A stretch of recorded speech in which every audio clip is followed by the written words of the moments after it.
time for Dave 101.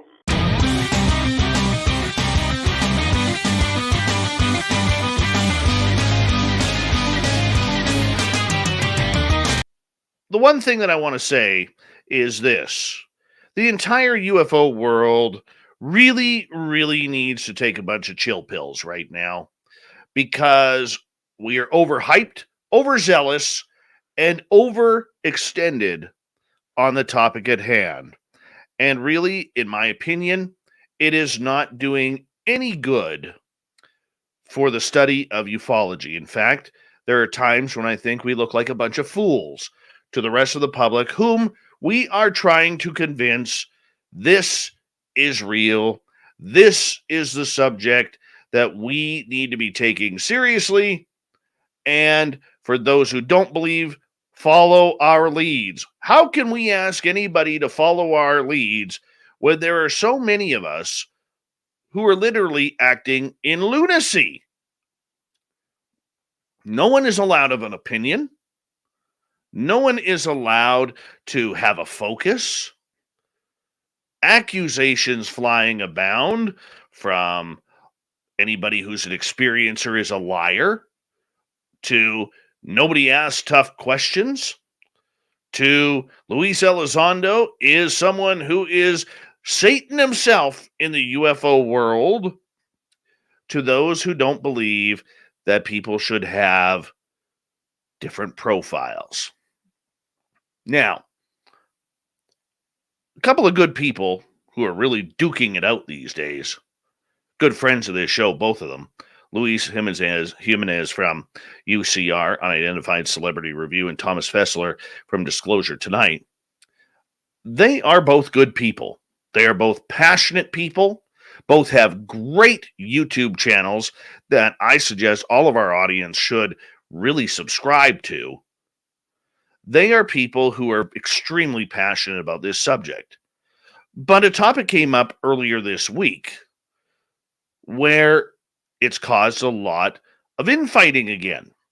It really pitted side versus side. Luis Elizondo, the man who really walks around the UFO world with controversy, whether or not he deserves it, that's another story. Well, he came out on UCR saying that he uses sock puppet accounts to get into conversation and to maybe steer people into directions of what he is trying to say. Now, let's remember, Luis Elizondo is counterintelligence trained. He was a counterintelligence officer.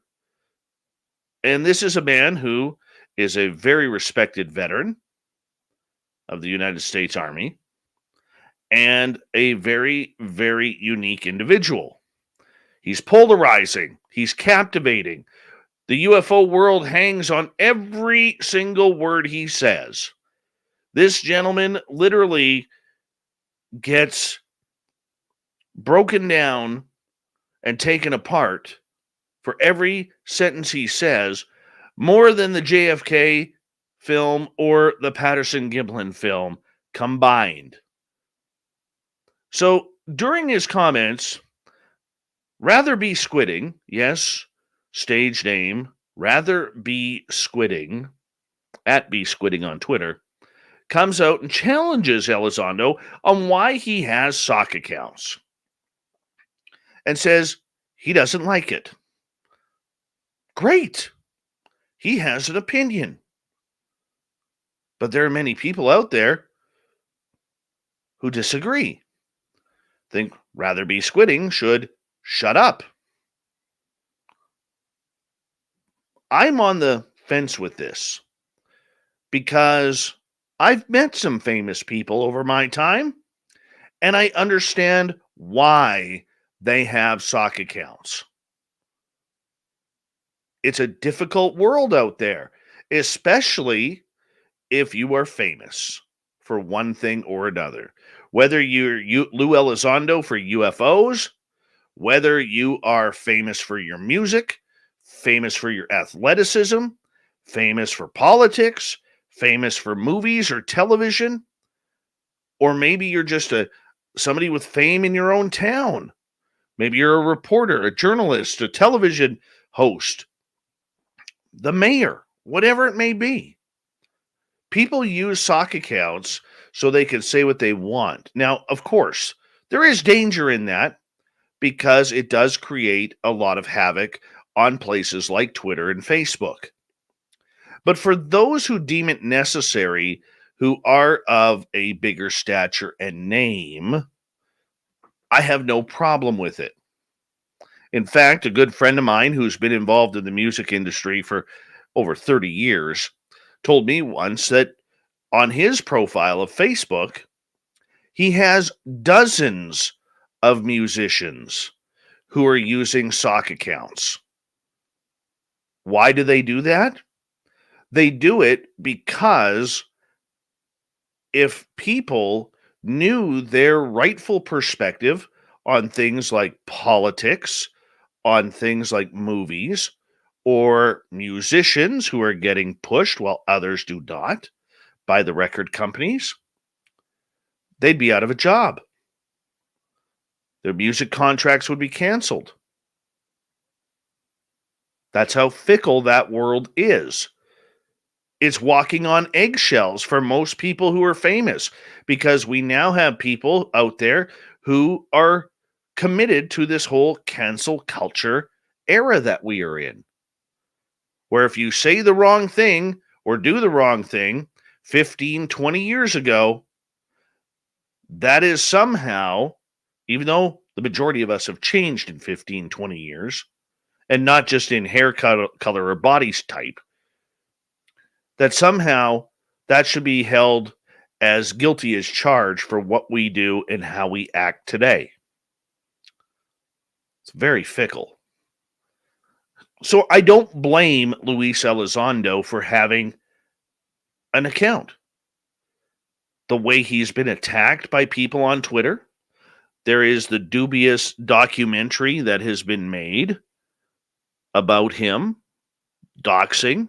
Some people call it him, his family, his wife, his children. I wouldn't want to go through that. But I will tell you who is going to lose after all the dust settles. Ufology is going to lose big time. Big time. How is ufology going to lose? Well, let me tell you. For decades, we have been wishing, and we talked about it on this show prior to Lou Elizondo even being a household name in this field, that we wished that there would be someone with the cojones enough to come out of the Pentagon and into the public eye and say, UFOs are real. Well, guess what? Christmas morning came on October 11th, 2017, when the now defunct To the Stars Academy, which I predicted they would fail, announced Luis Elizondo, head of the ATIP program at the Pentagon. And he comes out and says, I know they're real. He has stated over hundreds of interviews the last couple of years that they are real. He has given Easter eggs for people in ufology to pick up on, which most have not. He has given clues to situations like Roswell and other crash sites that the United States of America may indeed have crash retrievals and alien bodies. And then when pressed, can't say anything due to my NDA agreement with the United States government. Why? Because he doesn't want to go to jail. He doesn't want the repercussions. So we got what we wanted. We got Elizondo. We got Chris Mellon as a bonus. But for some in this field, that's not good enough. And look, even to me, it's not good enough. Because I want to know. We all want to know. And as I said to somebody who is very close to Elizondo recently, you have to understand, this is quote I said, even though I'm quoting, but I'm paraphrasing. I said, you have to understand, you are if you're driving in a car, ufology is in first gear going into second, where Elizondo and his crew are going from fifth gear to sixth. They are way ahead. We have been dealing with breadcrumbs our entire lives in this field.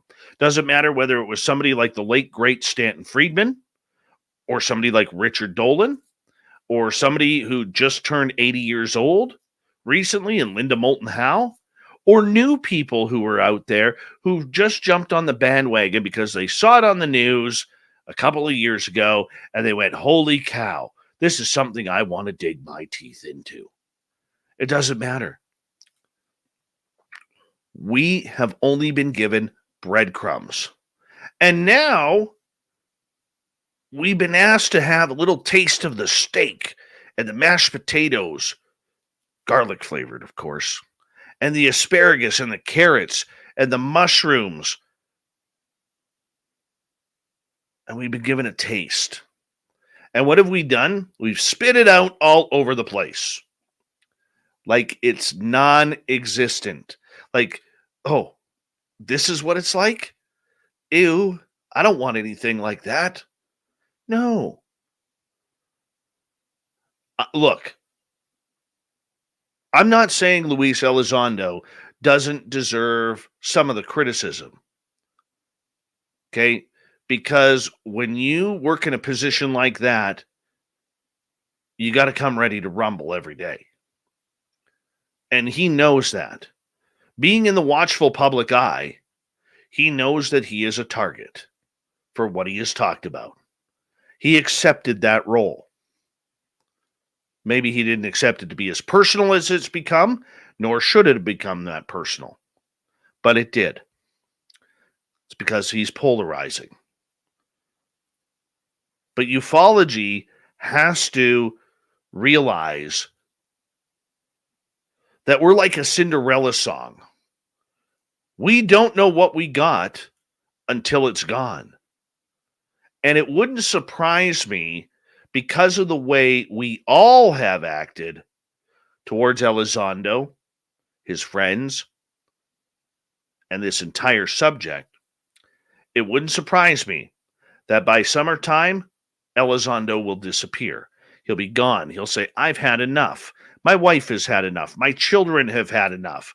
I am stepping back. I'm going to continue the cause privately.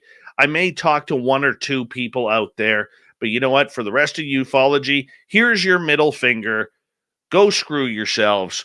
And I am done. What do we do then? As ufology, our best gift, our best insider will leave because he's tired. He's tired of the same questions on the same interviews from just different voices. He's tired of the personal attacks on Twitter. He's tired of having to protect himself with sock puppet accounts. He's tired of everything. And that is from insider information. And when he's done and walks away, and when we're all, sorry, Lou, very sorry you were treated that way, very sorry, we're all going to be wondering how we screwed this entire thing up.